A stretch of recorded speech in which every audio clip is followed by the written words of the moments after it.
1971-এ আমাদের স্বাধীনতার যুদ্ধ হয় এবং স্বাধীনতার যুদ্ধ বলতে আমরা যে বুঝি পূর্ব পাকিস্তান এবং পশ্চিম পাকিস্তানের মধ্যে একটা গৃহযুদ্ধ হয়। পশ্চিম পাকিস্তানের বিরুদ্ধে বিদ্রোহ করে বামেরা এবং আওয়ামী লীগ এবং শেষ হয় ভারতের সামরিক অভিযান এবং তাদের কাছে পাকিস্তানের ইস্টার্ন কমান্ডের আত্মসমর্পণের মধ্যে দিয়ে।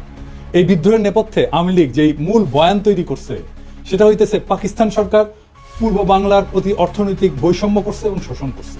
এই বয়ানের মূল বক্তব্য হচ্ছে তারা বলতে চায় পূর্ব পাকিস্তান পাকিস্তানের মেজরিটি প্রদেশ, এখানে দেশের 56% জনগণ বাস করে, অথচ পাকিস্তান সরকারের রাজস্বের সিংহভাগ পশ্চিম পাকিস্তানে ব্যয় করে। সেই টাকার অধিকাংশ আসে পূর্ব পাকিস্তান থেকে। পূর্ব পাকিস্তানে কামানো এই টাকা দিয়ে পশ্চিম পাকিস্তানের শাসক গোষ্ঠী নিজেদের এলাকার ব্যাপক উন্নয়ন করে।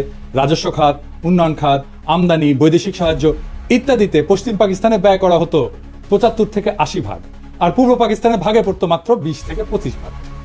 এছাড়া পূর্ব পাকিস্তানের মানুষকে দৈনন্দিন দ্রব্য সামগ্রী, পণ্য সামগ্রী পশ্চিম পাকিস্তানের চাইতে বেশি দামে কেনা লাগতো, যা ছিল তৎকালীন শাসক গোষ্ঠীর এক ক্রূর পরিকল্পনা, যার মাধ্যমে এদেশের গরিব দুঃখী মানুষের রক্ত তারা চুষে নিত। দুই প্রদেশের মধ্যে মাথাপিছু আয়ের মধ্যে ছিল ব্যাপক বৈষম্য, যা হচ্ছে তাদের শোষণের পলিসি। এইসব ক্ষোভকে ঘুটা দিয়া আওয়ামী লীগ 70 সালের নির্বাচনে একটা বিখ্যাত পোস্টার ছাপায় সারা দেশে ব্যাপকভাবে বিলি করছিল। পোস্টারটার শিরোনাম ছিল সোনার বাংলা শ্মশান কেন। কি ছিল সেই পোস্টারে? সেই পোস্টারে দেখানো হয়েছে যে বৈষম্য, রাজস্ব খাতে বাংলাদেশ 1500 কোটি টাকা ব্যয় হয়, পশ্চিম পাকিস্তানে 5000 কোটি টাকা ব্যয় হয়। উন্নয়ন খাতে ব্যয় হয় বাংলাদেশে 3000 কোটি টাকা, পশ্চিম পাকিস্তানে 6000 কোটি টাকা। বৈদেশিক সাহায্য বাংলাদেশ শতকরা পায় 20 ভাগ, পশ্চিম পাকিস্তান পায় 80 ভাগ। বৈদেশিক দ্রব্য আমদানি বাংলাদেশের শতকরা 25 ভাগ, পশ্চিম পাকিস্তান 75 ভাগ। কেন্দ্রীয় সরকারের চাকরি বাংলাদেশের শতকরা 15 ভাগ আর পশ্চিম পাকিস্তানে 85 ভাগ। সামরিক বিভাগে চাকরি বাংলাদেশের শতকরা 10 ভাগ এবং পশ্চিম পাকিস্তানে 90 ভাগ। চাইলের দাম মন প্রতি বাংলাদেশে 50 টাকা আর পশ্চিম পাকিস্তানে 25 টাকা। আটা মন প্রতি বাংলাদেশে 30 টাকা, পশ্চিম পাকিস্তানে 15 টাকা। সরষের তেল বাংলাদেশে 5 টাকা, পশ্চিম পাকিস্তানে 2.5 টাকা। সোনার প্রতি ভরি বাংলাদেশে 170 টাকা, পশ্চিম পাকিস্তানে 135 টাকা। কি নিদারুণ বৈষম্য, তাই না? আসেন এটা আমরা খুলে দেখবো, এটা আমরা বুঝে দেখবো। 70 সালের নির্বাচনের সেই পোস্টারটা পরিকল্পনা করেন জনাব নুরুল ইসলাম এবং আঁকেন শিল্পী হাশেম খান। এই পোস্টারটা সারা দেশে ব্যাপক সাড়া ফেলে এবং এই পোস্টারটাই আওয়ামী লীগের স্বায়ত্ত শাসনের বয়ানের ন্যায্যতার মূল ভিত্তি। আওয়ামী লীগ পাকিস্তানের বিরুদ্ধে তার বিদ্রোহকে জাস্টিফাই করার জন্য যত আর্গুমেন্ট হাজির করছে তার সবকিছুর মূলে হচ্ছে পাকিস্তানিদের অর্থনৈতিক শোষণ। এখনো এরা তাই বলে। প্রাইমারি স্কুলের পাঠ্যপুস্তকের মধ্যে এই পোস্টারটাকে ঢুকানো হয়েছিল এবং প্রায় সকলের মনেই ছোটবেলা থেকেই এইরকম একটা বদ্ধমূল ধারণা যে পাকিস্তান 23 বছরে অর্থনৈতিক প্রবঞ্চনা বাঙালিদেরকে বাধ্য করছে মুজিবের 6 দফা আন্দোলনকে সমর্থন করতে। সেই 6 দফা ছিল বাঙালি জাতির মুক্তির সনদ। 6 দফার ভিতরে 3টা দফাই ছিল পাকিস্তান থেকে পূর্ব বাংলাকে অর্থনৈতিকভাবে বিচ্ছিন্ন করার দফা। 70-এর নির্বাচনে নিরঙ্কুশ সংখ্যাগরিষ্ঠতা অর্জন করে আওয়ামী লীগ এবং তার ফলশ্রুতি সবার জানা। 60-এর দশকের শেষ দিকে পূর্ব বাংলার পত্রপত্রিকা ঘাটলেও এই অর্থনৈতিক শোষণ এবং বৈষম্যের বয়ানটাই মূল থিম হিসেবে লক্ষ্য করা যায়। যে কোনো বাংলাদেশিকে যদি আজকে জিজ্ঞেস করা হয় যে পাকিস্তানের বিরুদ্ধে বিদ্রোহ করার প্রধান যৌক্তিকতা কি, সে উত্তর দেয় পাকিস্তানিদের অর্থনৈতিক শোষণ। এর মানে আওয়ামী লীগের তৈরি করা বয়ান একদম শেকড় গেড়ে বসছে দেশের বুকে। কারণ আওয়ামী লীগ যে ভুয়া অর্থনৈতিক বয়ান তৈরিতে পারদর্শী তাই প্রজন্মকে চোখে আঙুল দিয়ে দেখা দেওয়া লাগবে না। বিগত 15 বছরে আমাদের সবার একদম চোখের সামনে আওয়ামী লীগ পরিসংখ্যান নিয়ে ভয়ঙ্কর কারচুপি করে মহা উন্নয়নের এক বয়ান তৈরি করছে, যেখানে বাস্তবতা হচ্ছে দেশের সব ব্যাংক এবং আর্থিক খাতকে লুটপাট করে নিঃশেষ করে ফেলা। কিছুদিন আগে বাণিজ্য উপদেষ্টা বলছে যে সব মিথ্যা পরিসংখ্যান দেওয়া হতো জিডিপি সহ। এটা এমন না যে এখন বলা হচ্ছে, হাসিনার আমলেও পত্রিকা মিথ্যা পরিসংখ্যান নিয়ে লিখত। জিয়া হাসান একটা বই লিখছিল উন্নয়ন বিভ্রম নামে, কিভাবে মিথ্যা পরিসংখ্যান দিয়ে উন্নয়নের বয়ান তৈরি করা হতো। তাহলে সেই আওয়ামী লীগ 50 বছর আগের ঘটনাকে নিয়ে কি রকম কারচুপি করছে সেটা সহজে অনুমান করা যায়। আমরা অনুমান করব না, আমরা তথ্য দিয়ে দেখব। আমরা আজকে আওয়ামী লীগের এই বয়ানকে তৎকালীন বাস্তবতার আলোকে পরীক্ষা করে দেখব যে এই অভিশপ্ত দলটা সেখানেও কি রকম কারচুপি করছিল। তৎকালীন পাকিস্তানের আর্কাইভ ঘেটে আমরা যাবতীয় প্রাসঙ্গিক ডকুমেন্ট জোগাড় করছি এবং বলাই বাহুল্য আওয়ামী লীগ এবং তাদের পোষা অর্থনীতিবিদরা নুরুল ইসলাম, রেহমান সোবহান ভয়াবহ জালিয়াতি করছে এই পোস্টার তৈরি করতে এবং ম্যানিফেস্টো তৈরি করতে। সেই নিয়ে বিস্তারিত আলোচনার আগে এদের আসল চরিত্র এবং এদের উদ্দেশ্য সম্পর্কে একটু আলোকপাত করা দরকার। মেজর ডালিমের একটা বই, যা দেখেছি, যা বুঝেছি, যা করেছি, ওইখান থেকে বলতেছি। ভারতে থাকতে উনি বলতেছেন বিভিন্ন মহলে তখন ভবিষ্যৎ বাংলাদেশের রাষ্ট্রনীতি, অর্থনীতি, প্রশাসন প্রভৃতি বিষয়ে আলোচনার ঝড় বয়ে যাচ্ছে। একদিন এক সামাজিক অনুষ্ঠানে সরকারের এক অর্থনৈতিক উপদেষ্টা বললেন, স্বাধীন বাংলাদেশের ইকোনমিক ভায়াবিলিটি তেমন একটা নাই, মানে এটা অর্থনৈতিকভাবে এটা সফল হবে না। তার এই ধরনের বক্তব্যে অবাক করেছিল অনেককেই। প্রশ্ন করা হয়েছিল স্বাধীন বাংলাদেশের ইকোনমিক ভায়াবিলিটি যদি নাই থাকে তবে আপনারা 6 দফা প্রণয়ন করে জনগণকে উস্কে দিয়েছিলেন কেন? কেন বলেছিলেন পাকিস্তানের শোষণের হাত থেকে পূর্ব পাকিস্তানকে স্বাধীন করতে পারলেই সোনার বাংলা কায়েম হবে? তাহলে কি আপনাদের এই সমস্ত প্রচারণা ছিল মিথ্যে? জনগণকে ধোঁকা দিয়ে পাকিস্তানকে শুধুমাত্র দ্বিখণ্ডিত করার এক কৌশল মাত্র? এই সমস্ত মৌলিক প্রশ্নের জবাব উক্ত বিশারদ সেদিন দিতে পারেননি। অত্যন্ত বিব্রতকর অবস্থায় কেটে পড়ে নিজেকে বাঁচিয়েছিলেন বিড়ম্বনার হাত থেকে। ঠিক একইভাবে আরেকদিন এক ঘরোয়া পরিবেশে কিছু বাঙালি জনাব ডিপি ধরকে ভবিষ্যৎ স্বাধীন বাংলাদেশের অর্থনীতি শিল্পনীতি কি ধরনের হওয়া উচিত জানতে চাইলে তিনি জবাব দিয়েছিলেন ইংরেজিতে। কিন্তু বাংলায় এটা বোঝা যায় যে তোমাদের এসব নিয়ে কথাবার্তা বলার দরকার নাই, তুমি শুধু ফসল ফলাও, ধান ফলাও, বাকিগুলো আমরা দেখব। এই ধরনের কথা থেকে পরিষ্কার বোঝা যায় যে বাংলাদেশকে ভারতের অর্থনৈতিক বাজার এবং পশ্চাৎভূমিতে পরিণত করার ষড়যন্ত্র ছিল ভারতীয় আধিপত্যবাদী নীল নকশার অন্তর্ভুক্ত। শুধু কি তাই, বাংলাদেশের অর্থনীতিকে সম্পূর্ণভাবে বাংলাদেশের উপরে ভারতীয় নিয়ন্ত্রণ নিশ্চিত করার খায়েশটাও পরিষ্কারভাবে ধরা পড়েছিল জনাব ধরের বক্তব্যে। এই হচ্ছে বাঙালির মুক্তির সনদ প্রণেতাদের দৃষ্টিভঙ্গি, যারা নিজেরাই স্বাধীন বাংলাদেশে বিশ্বাস করত না, যারা সর্বদা ভারতকেই তাদের তীর্থভূমি হিসেবে কল্পনা করেছে আজীবন। গোলাম আজমের বই জীবনে যা দেখলাম, এখান থেকে একটা অংশ আমি পড়ে শোনা। উনি 69 সালে আইয়ুব খানের সাথে সমস্ত রাজনৈতিক দলের গোলটেবিল বৈঠকে অংশ নেওয়ার পর পশ্চিম পাকিস্তান থেকে পূর্ব পাকিস্তানে ফিরতেছিলেন। তখন প্লেনে এক ব্যক্তির সাথে ওনার কথা হয়। একজন 6 দফা প্রণেতার দাবি গোলটেবিল বৈঠক ব্যর্থ পরিণতির পর থেকে করাচি থেকে ঢাকা ফিরে আসার পথে বিমানে এক ভদ্রলোকের অত্যন্ত আগ্রহ ও উৎসাহ নিয়ে আমার সাথে হাত মিলালেন। আমি তাকে চিনলাম না। আমার পাশের আসনে বসা ভদ্রলোক অনুরোধ করে তার আসনে নিয়ে বসালেন এবং তিনি এসে আমার পাশে বসলেন। আমি বিস্মিত হয়ে তার পরিচয় জানতে চাইলাম। ধারণা করেছিলাম আদর্শিক দিক থেকে নিকটবর্তী হবেন, তাই আমার সাথে ঘনিষ্ঠ আলাপ করতে চান। অচিরেই টের পেলাম যে তিনি সম্পূর্ণ বিরোধী ক্যাম্পের লোক। গোলটেবিল বৈঠক ব্যর্থ হওয়ার পরে যারা বিজয়ীর গৌরব বোধ করছেন তিনি তাদেরই একজন। পরাজিত প্রতিপক্ষের একজন প্রতিনিধিকে পেয়ে তিনি বিজয় উৎসবের অংশ হিসেবে ভ্রান্ত পথ ত্যাগ করার উপদেশ দিতে চেয়েছেন। পরিচয় নিয়ে জানলাম তিনি একজন সিএসপি উচ্চ কর্মকর্তা, ইসলামাবাদে কর্মরত আছেন, ছুটিতে দেশের বাড়িতে যাচ্ছেন। নাম ডক্টর আব্দুস সাত্তার। আমাকে তিনি খুব ভালো করেই চিনেন বলে জানলেন। যারা রাজনীতি করেন তারা লেখাপড়ার চর্চা কমই করেন, আমি এর ব্যতিক্রম বলে আমাকে শ্রদ্ধা করেন বলে উল্লেখ করলেন। আমার সাথে আলোচনার সুযোগ পেয়ে তিনি খুবই খুশি হয়েছেন বলেও জানিয়েছিলেন। এভাবে কতক সৌজন্যমূলক কথা বলে তিনি বক্তব্য শুরু করলেন। আপনারা 6 দফাকে সঠিকভাবে বিবেচনা করলেন না, এটাকে শেখ মুজিবের হঠকারী রাজনৈতিক প্রস্তাব মনে করে হয়তো এটার যথার্থ মূল্যায়ন করতে পারেননি। এটা শেখ মুজিবের মাধ্যমে পেশ করা হয়েছে বটে, কিন্তু এর প্রণেতা 18 জন পিএইচডি, এর মধ্যে বিভিন্ন বিশ্ববিদ্যালয়ের প্রফেসর এবং সরকারি বেসরকারি উচ্চপদস্থ ব্যক্তিত্ব রয়েছেন। এটা অত্যন্ত সুচিন্তিত এবং সুপরিকল্পিত ফর্মুলা যা 8 কোটি বাঙালির ভাগ্যের দ্রুত পরিবর্তন করবে। আমি জিজ্ঞেস করলাম, ওই 18 জন পিএইচডির মধ্যে আপনি নিশ্চয়ই অন্যতম? তিনি জোশের সাথে দাবি করলেন যে তিনিও এই সংগঠকদের একজন। আমি জানতে চাইলাম এই 18 জনের সবাই কি বাঙালি? তিনি আরো উৎসাহের সাথে বললেন যে তারা সবাই বাঙালি জাতীয়তার বিশ্বাসী। আমি জিজ্ঞেস করলাম যে আপনারা নিশ্চয়ই সুদূর প্রসারী পরিকল্পনার ভিত্তিতে এই 6 দফা প্রণয়ন করেছেন। উক্ত পরিকল্পনায় কি পূর্ব এবং পশ্চিম পাকিস্তানকে একটা রাষ্ট্র হিসেবে গড়ে তোলার চিন্তা রয়েছে? তিনি খুবই খোলা মনে জবাব দিলেন, আপনারা জনগণের ময়দানে কাজ করেন, আমরা তাদের সাথে কাজ করছি যারা দেশ চালাচ্ছে। পাঞ্জাবিরা আমাদের দাবিয়ে রাখতে চায়, তাদের থেকে আলাদা না হয়ে আমরা উন্নতি করতে পারবো না। আমাদের দু অঞ্চলের মাঝখানে ভারত, এই অবস্থায় এক রাষ্ট্রের অন্তর্ভুক্ত থাকা অস্বাভাবিক। আমি বললাম, আমরা সংখ্যাগরিষ্ঠ, দেশ গণতন্ত্রের পথে এগুচ্ছে, আমরা কেন্দ্রীয় প্রাধান্য বিস্তার করব, আমরা কেন আলাদা হওয়ার কথা চিন্তা করব? তারা আলাদা হতে চাইলে দেখা যাবে। এর জবাবে তিনি এমন কথা বললেন যা শুনে আমি চমকে গেলাম। তিনি বললেন, বাঙালি জাতি হিসাবে আমাদেরকে চিন্তা করতে হবে 47 সালে বাঙালি জাতিকে বিভক্ত করায় আমরা জাতি হিসেবে দুর্বল হয়ে গেছি। বাঙালি জাতি ঐক্যবদ্ধ হলে গোটা উপমহাদেশে আমরা বিশাল মর্যাদার অধিকারী হতে পারবো। আমি জানতে চাইলাম, পশ্চিমবঙ্গের বাঙালিরা কি ভারত থেকে আলাদা হয়ে আমাদের সাথে মিলে আলাদা রাষ্ট্রে অন্তর্ভুক্ত হতে রাজি হবে? তিনি আস্থার সাথে বললেন, আলবত তারা প্রস্তুত হবে, তারা কলকাতাকে রাজধানী করতে চাইবে। বঙ্গদেশ বিভক্ত না হলে তো আমাদের পূর্ব পাকিস্তানের রাজধানী কলকাতাতেই থাকতো। ব্রিটিশ আমলেও কলকাতা বহু বছর ব্রিটিশ ভারতের রাজধানী ছিল। এখানে লক্ষণীয় যে উক্ত ব্যক্তি খালি 6 দফাতেই সন্তুষ্ট নন, উনি প্রত্যক্ষভাবে বাংলার সাথে যোগ দেওয়ার জন্য উদ্গ্রীব এবং সেই জন্য পূর্ব বাংলার রাজধানী ঢাকা থেকে কলকাতাতে সরাই দিতেও প্রস্তুত। ক্ষুদিরাম সূর্য সেনের মন্তমুগ্ধ শিষ্য। 47 সালের পার্টিশনের ইতিহাস সম্পর্কে যাদের মিনিমাম পড়াশোনা আছে তাদের জানার কথা, কংগ্রেসের দাবির মুখে লর্ড মাউন্টব্যাটেন মুসলিম সংখ্যাগরিষ্ঠ প্রদেশ পাঞ্জাব এবং বাংলাকে পার্টিশন করার সিদ্ধান্ত নেন, যেটার পুরোটা পাকিস্তানে আসার কথা ছিল। কায়েদ আজম জিন্নাহ অনিচ্ছা সত্ত্বেও এই পার্টিশনের সিদ্ধান্তকে মেনে নেন, যেটা ছিল তার স্টেটসম্যানশিপের পরিচয়। জিন্নাহ এটা নিয়ে আফসোস করে পোকায় কাটা পাকিস্তান বলেছিলেন। মাউন্টব্যাটেন প্ল্যানের আগ পর্যন্ত কংগ্রেস, মুসলিম লীগ এবং ইংরেজ সরকারের মধ্যে যত আলোচনা হয়েছে তার মুখ্য টপিক ছিল নতুন সংবিধানে ব্রিটিশ ভারতের 11টি প্রদেশের মধ্যে কি রকম সম্পর্ক থাকবে স্বাধীনতার পর। 1946 সালের ক্যাবিনেট মিশনে পুরো ভারতকে অখণ্ড রেখে মুসলিম প্রধান প্রদেশগুলোকে ম্যাক্সিমাম অটোনমি দেওয়ার একটা প্রস্তাব সংবিধানে করা হয়, যেটাতে মুসলিম লীগ এবং কায়েদে আজম সম্মতি প্রদান করেন। কংগ্রেস এবং নেহরু সেই প্রস্তাব মানতে রাজি না থাকায় কায়েদে আজম এরপর পূর্ণ স্বাধীনতার দাবি করেন। মাউন্টব্যাটেন প্রস্তাবের আগ পর্যন্ত প্রদেশগুলোকে অখণ্ড রেখে কোন প্রদেশ ভারতে থাকবে আর কোনটা পাকিস্তানে যাবে সেটা নিয়ে নেগোসিয়েশন চালান। মুসলিম লীগ 11টি প্রদেশের মধ্যে 4টি মুসলিম প্রধান প্রদেশ বাংলা, পাঞ্জাব, সিন্ধু, উত্তর পশ্চিম সীমান্ত প্রদেশ দাবি করে। মাউন্টব্যাটেন নেহরু দিয়ে ইনফ্লুয়েন্স হয়। এই নেহরুর সাথে মাউন্টব্যাটেনের স্ত্রীর একটা অ্যাফেয়ার ছিল, দরকার পড়লে এটা রেফারেন্স দেওয়া যাবে।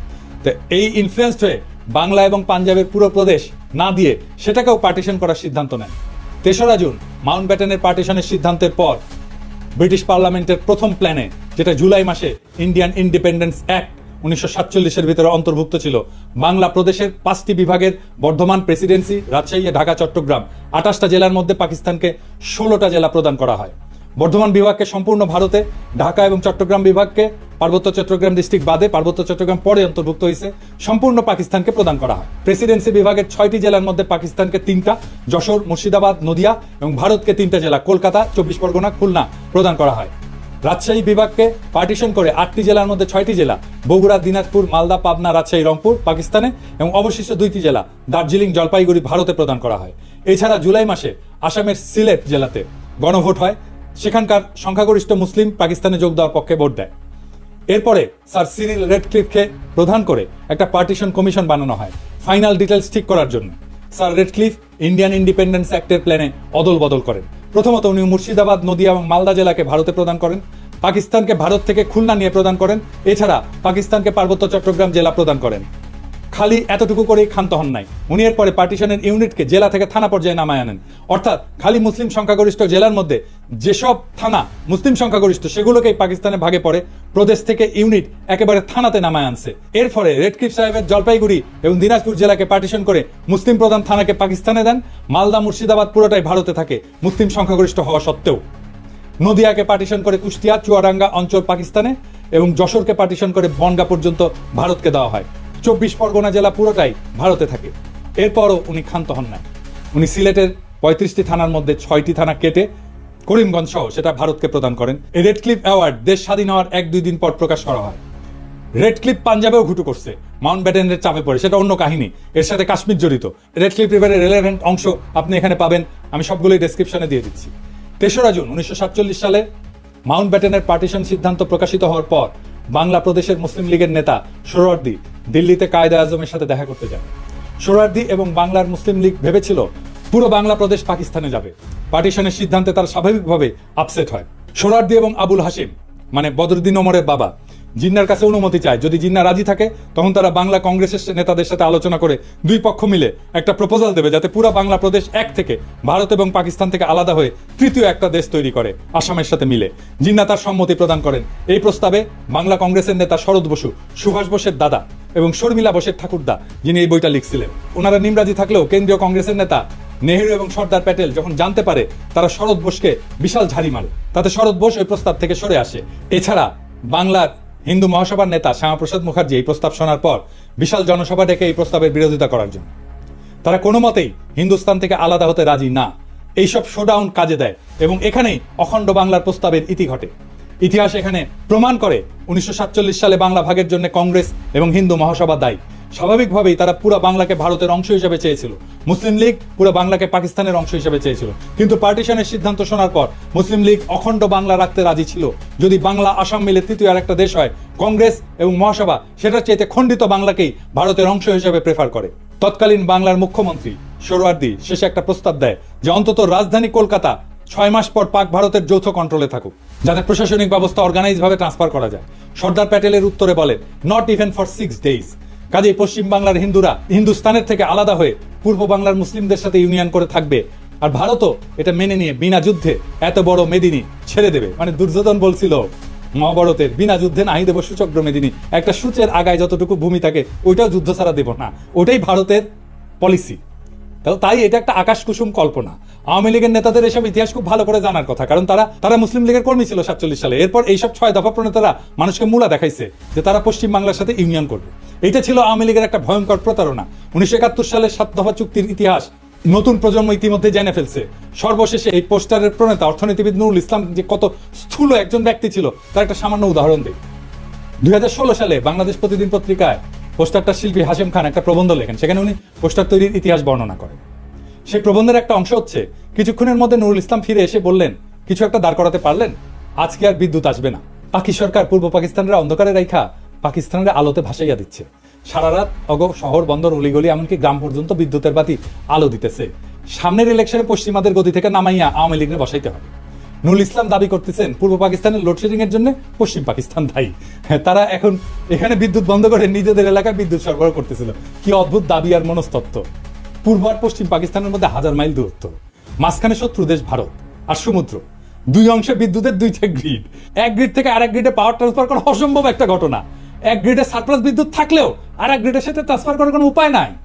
কাজে পূর্ব পাকিস্তানের বিদ্যুৎ বন্ধ কইরা পশ্চিম পাকিস্তানকে আলোর বন্যায় ভাসিয়ে দেওয়ার মতো নির্দান্ত শিশুসুলভ দাবি খুবই হাস্যকর। সে নাকি বাংলাদেশের প্রধান অর্থনীতিবিদ ছিল, সে বাংলাদেশের পরিকল্পনা কমিশনের প্রধান ছিল স্বাধীনতার পরে। এই মক্কেল আবার নাকি হার্ভার্ডের গ্র্যাজুয়েট।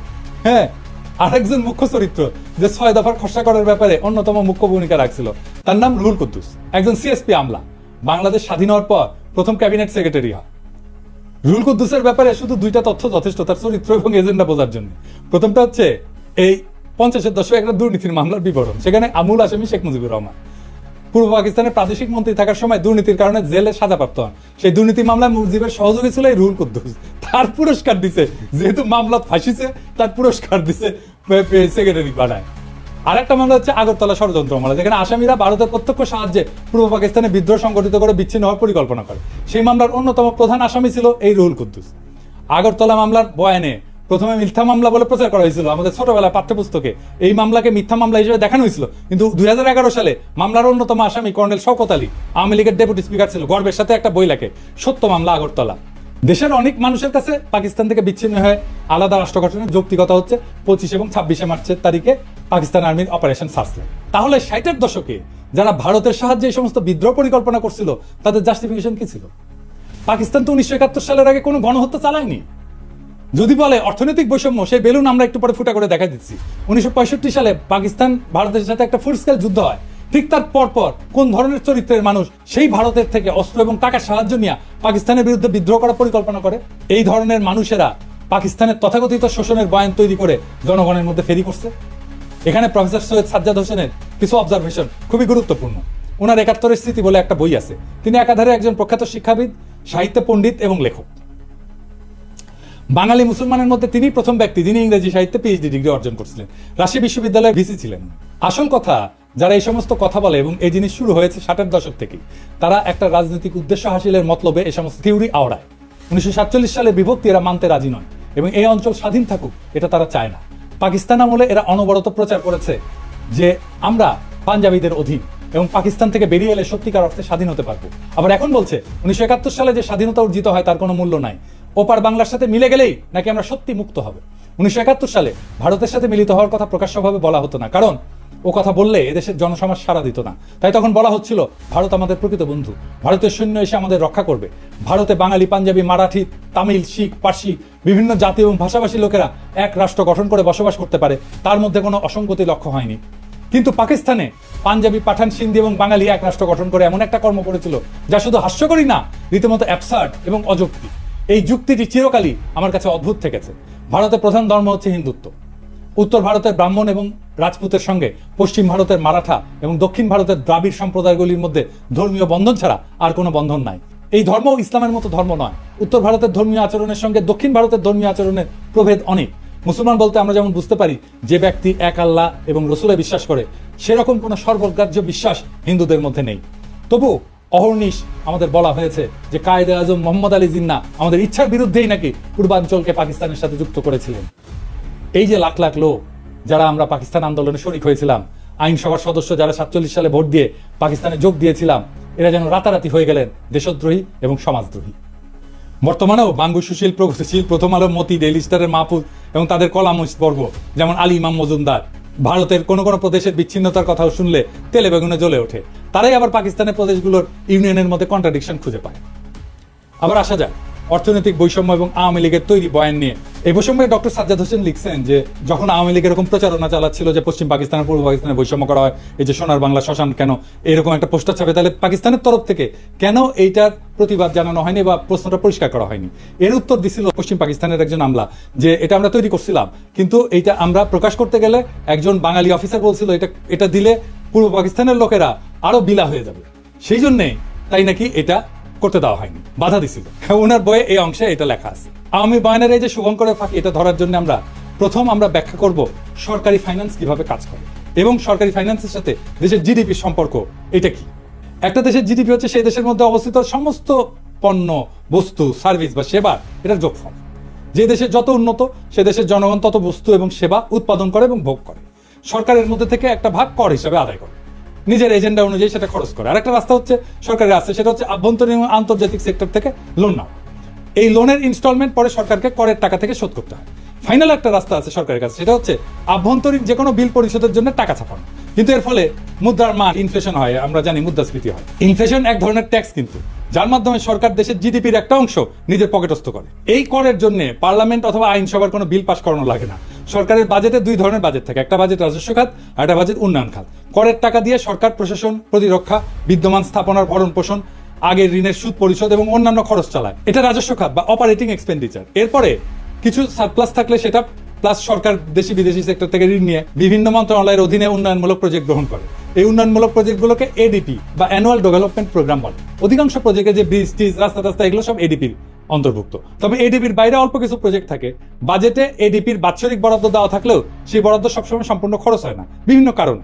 এর পিছনে প্রজেক্টের ধীর গতি আছে, প্রশাসনিক সক্ষমতার অভাব, কেনাকাটায় আমলাতান্ত্রিক জটিলতা ইত্যাদি কারণ থাকে। বাজেটের একটা বাস্তব স্যাম্পল দেখেন, এইরকম করে বাজেট লেখা হয়। এখন আমরা আলোচনা করব বৈদেশিক মুদ্রার ব্যাপার।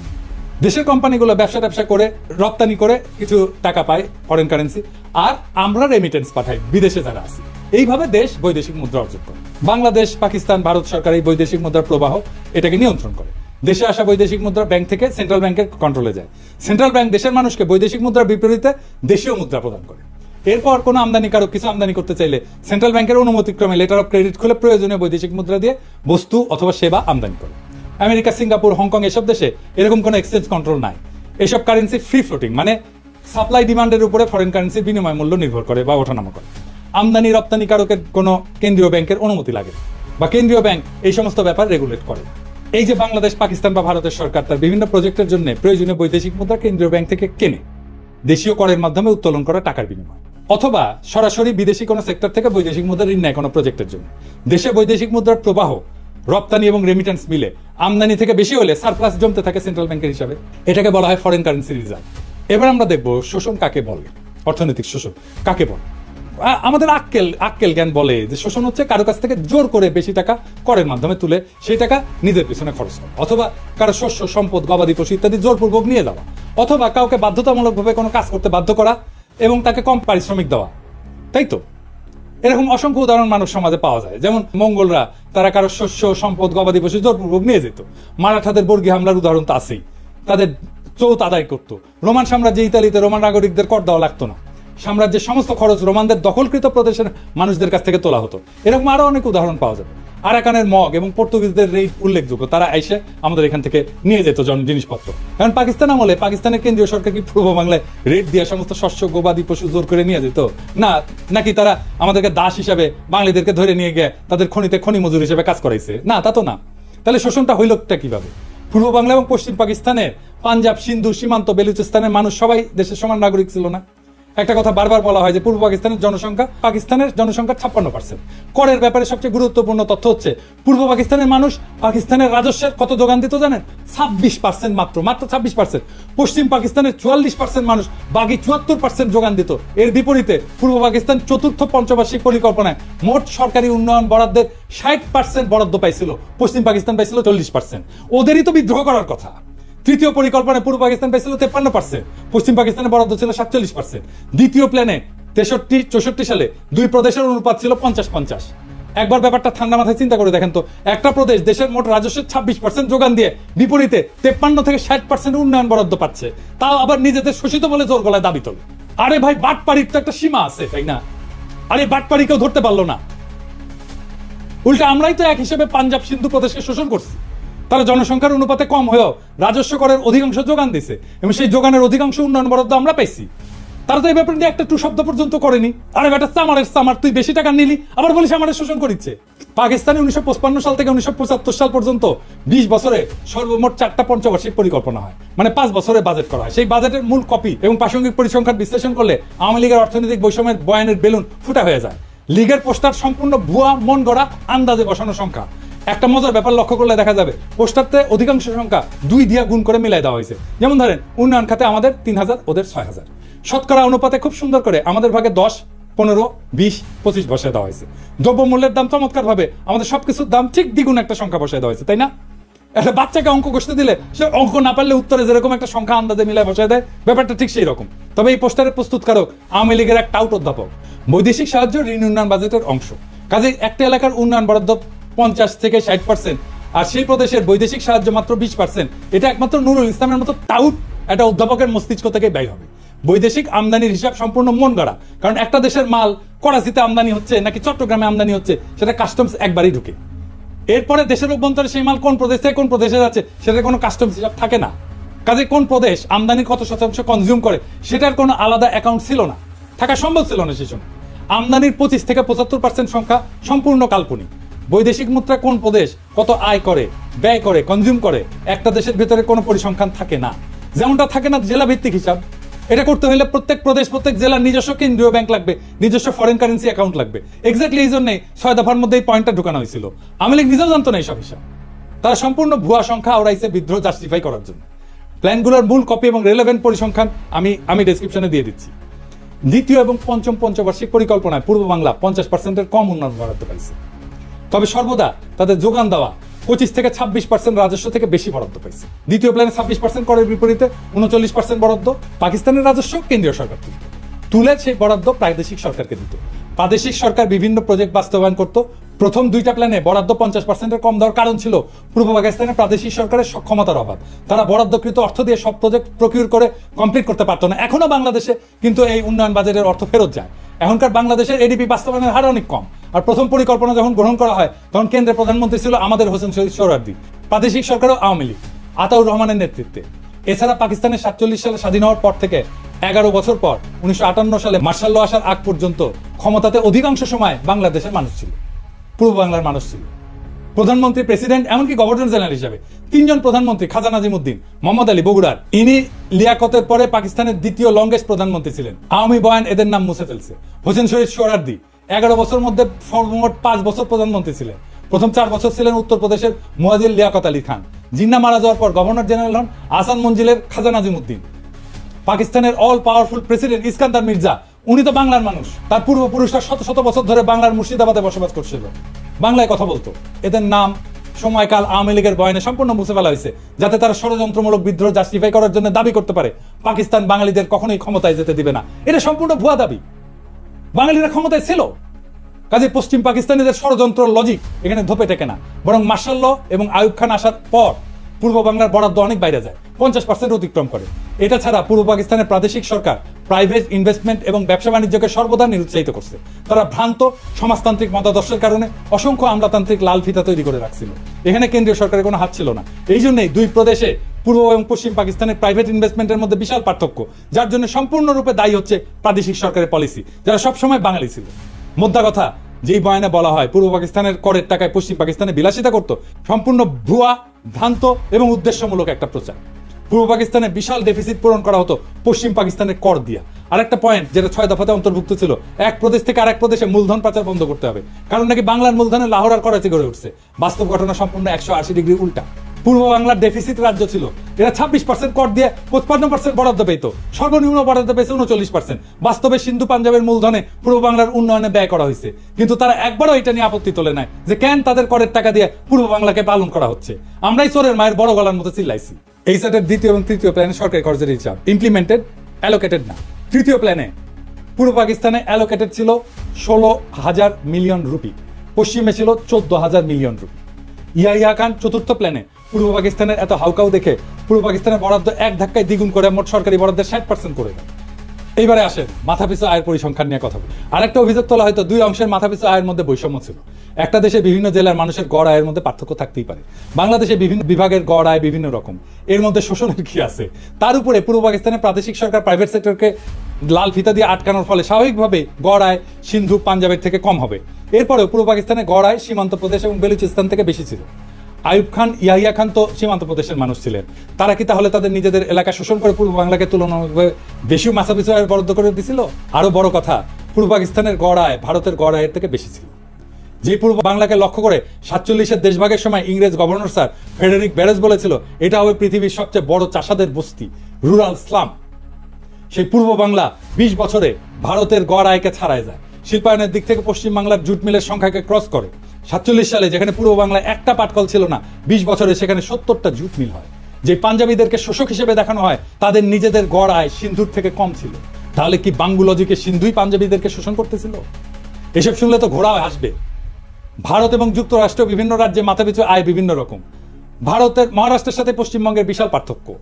পাঙ্গু সুশীলরা ভারতের কোন উদাহরণকে কি শোষণ বলবে? মাইকেল মধুসূদন দত্ত একটা প্রহসন লিখছিল, একেই কি বলে সভ্যতা? বেঁচে থেকে এই সমস্ত ঘটনার ডিটেলস জানলে লিখতেন, একেই কি বলে শোষণ? ভারতের গড় আয় নানা প্রদেশে নানা রকম। একই কথা বলা হয় বিভিন্ন প্রদেশের মধ্যে বিভিন্ন গ্রোথ রেটের পার্থক্য। আমেরিকার বিভিন্ন রাজ্যের মধ্যে বিভিন্ন গ্রোথ রেট, ভারতের বিভিন্ন রাজ্যের মধ্যে বিভিন্ন গ্রোথ রেট। কিন্তু কোনো বয়ানে এসবকে শোষণ বলা হয় না।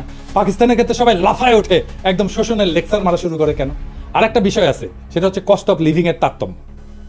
পোস্টারে যে কস্ট অফ লিভিং দেখা হয়েছে, আশা করি এতক্ষণে সবাই বুঝছেন সেটা সম্পূর্ণ ভুয়া আন্দাজে বসানো সংখ্যা। এখানে আরো দুইটা কথা যোগ করি। একটা দেশের বিভিন্ন শহর গ্রাম জীবনযাত্রার খরচ ভিন্ন। ঢাকাতেও জীবনযাত্রার খরচ মাগুরার একটা গ্রামের থেকে অনেক বেশি। তাহলে কি বাঙ্গুলজিকে মাগুরার গ্রাম ঢাকাকে শোষণ করতেছে? বিশ্বের সব দেশেই শহর গ্রাম বিভিন্ন এলাকার জীবনযাত্রার খরচ ভিন্ন ভিন্ন। উন্নত শহরে খরচ বেশি হয়, যেমন নিউ ইয়র্ক সিটিতে খরচ অত্যন্ত ব্যয়বহুল। সেখানে ওই একটা ছোট শহরে সে খরচ অনেক কম। তাহলে কি সবাই নিউ ইয়র্ক সিটিকে শোষণ করতেছে? এই হচ্ছে আওয়ামী লীগের তৈরি করা পাকিস্তানের অর্থনৈতিক শোষণের বয়ানের আসল রূপ। এটা দেখাই দেওয়া উচিত ছিল, কিন্তু তার অর্থই না যে আমরা বলবো আমাদের 1971-এর স্বাধীনতার যুদ্ধ করা ভুল হয়েছে। কিন্তু ভুল তথ্য দিয়া ভুল বুঝায় তো একটা জাতিকে চিরজীবন অন্ধ রাখা যায় না।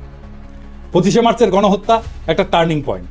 ওই অবস্থা কেন কিভাবে তৈরি হয়েছিল সেটা আরেকদিন আলাপ হবে। সেই অন্ধকার ইতিহাস শুনলে আপনি শিউরে উঠবেন যে কি ভয়ানক পরিকল্পনা করে এমন একটা সম্ভাবনার দিকে ঠেলে দেওয়া হয়েছিল একটা পুরো জাতিকে।